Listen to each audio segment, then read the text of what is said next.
सोलंकी साहब जिंदाबाद, पल्ला साहब जिंदाबाद, पल्ला साहब जिंदाबाद, टैक्स वापस लो, प्रॉपर्टी टैक्स वापस लो, प्रॉपर्टी टैक्स वापस लो, प्रॉपर्टी टैक्स वापस लो, जिंदाबाद, इंडियन नेशनल कांग्रेस जिंदाबाद, राहुल गांधी जिंदाबाद, राहुल गांधी जिंदाबाद, इंटरनेशनल कांग्रेस सुभाष गांधी की Raman Gandhi doctor Modi doctor Modi Rahul Gandhi ji property tax property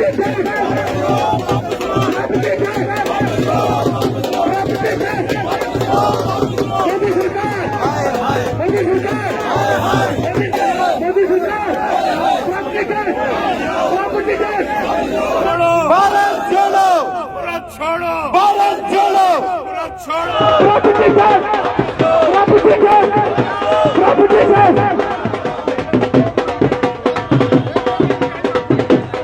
Indian National Congress महंगाई को महंगाई को कम करो महंगाई को कम करो महंगाई को कम करो बेरोजगार नौजवानों को tax property tax property tax property tax property tax Lakhanpur से लेके कश्मीर तक चले और कन्याकुमारी से लेके कश्मीर तक चले, उसका फॉलो अप प्रोग्राम है। इसका मकसद है, जो उसमें भी 3 मुद्दे थे, जिसमें एक नफरत छोड़ो भारत जोड़ो, दूसरा महंगाई को खत्म करो, महंगाई को खत्म करो। पूरे हिंदुस्तान में अभी आपने देखा गैस के 50 रुपए बढ़ गए और राजस्थान गवर्नमेंट को मैं मुबारकबाद देता हूं, राजस्थान गवर्नमेंट को मैं मुबारकबाद देता हूं कि उन्होंने अपनी स्टेट से पैसा पूरा करके लोगों को वो 500 रुपए का सिलेंडर दे रहे हैं गैस का। कांग्रेस की सरकारें हैं, 2-3 सरकारें, जहां पे किसानों का कर्जा माफ हुआ और किसी सरकार में नहीं हुआ। तो हमारा जो मुद्दा है आज का, एक तो ये 3 मुद्दे हैं। बेरोजगारों को रोजगार देना, क्योंकि 9 साल से कोई रिक्रूटमेंट नहीं हुई। जिस इलाके से आप देखोगे, चाहे वो जम्मू का कोई भी इलाका लो, बुलावर लो, बसोली लो, बन्नी लो, कुठवा लो, या कश्मीर का शुपया लो, बनिहाल लो, डोडा लो, रजौरी पुंछ लो, जिस इलाके में आप देखोगे 50-100 मुलाजिम हर साल रिटायर होते हैं। कोई ब्लॉक होगा, कोई 4 पंचायतें होगी, लेकिन नया कोई नहीं लगता है। नई रिक्रूटमेंट 9 साल से बिल्कुल बीजेपी ने खत्म कर दी। डेली वेजर लगना खत्म किया, कैजुअल लेबर लगना खत्म किया। जो थे वो अभी भी धरने पे बैठे हैं, उनकी तनख्वाहें नहीं बढ़ती, आंगनवाड़ियों की तनख्वाहें नहीं बढ़ती, NRHM वाला दरबदर, मनरेगा वाला दरबदर, रहबर खेल वाला दरबदर, कैजुअल लेबर दरबदर, डेली वेजर 10-15 साल से दरबदर, कोई पूछ नहीं रहा है।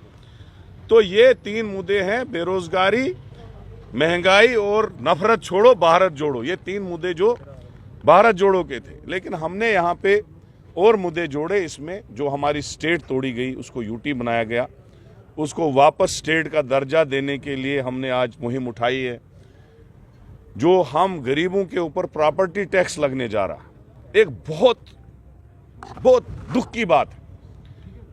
आज हमारी सरकार ऐलान करती है कि बिजली बिल भरो, हम आपसे टैक्स नहीं लेंगे, लेकिन टैक्स माफ करने के बाद भी गरीब और BPL आदमी अपना बिजली बिल नहीं भर सकता है, क्योंकि उसके पास पैसा ही नहीं है।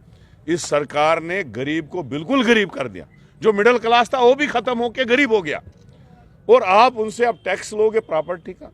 कल को उसी गरीब का मकान जो है खोटी कोड़ी में बिकेगा, टैक्स में ही जाएगा वो, क्योंकि वो भर ही नहीं पाएगा। तो इसलिए चाहे प्रॉपर्टी टैक्स हो, चाहे नौकरियों में घोटाला हो, चाहे जो गरीबों के ऊपर आज डोजर लग गया, छोटे छोटे मकानों पे डोजर लग गया। हमारे उधर 60 दुकानें सरकार ने सील कर दी, और वो बेचारे बेरोजगार 200-250 लोग दरबदर, उनकी दवाइयां खराब हो गई।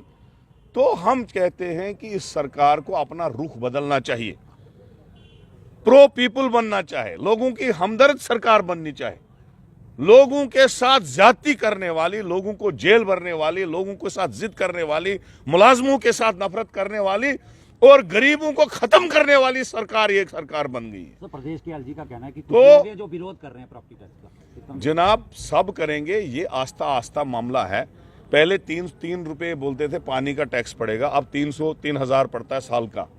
बिजली का बिल 200-150 रुपए से आज 1,000, 15-15, 2-2 हज़ार लोगों को भरना पड़ता है।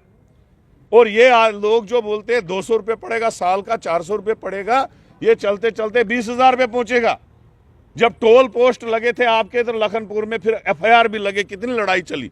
अभी जाते हो कुठवा के लोग जाते जम्मू, 300-400 टोल भर के आते हैं वापस। तो टोल लगा था 50 रुपये, बोलते थे सड़क तो बनी ना, 50 रुपये से क्या फर्क पड़ेगा। यही रविंद्र राणा और बीजेपी के लोग आज 250 रुपये 200 रुपये टोल पोस्टों का, और कदम पे टोल पोस्ट।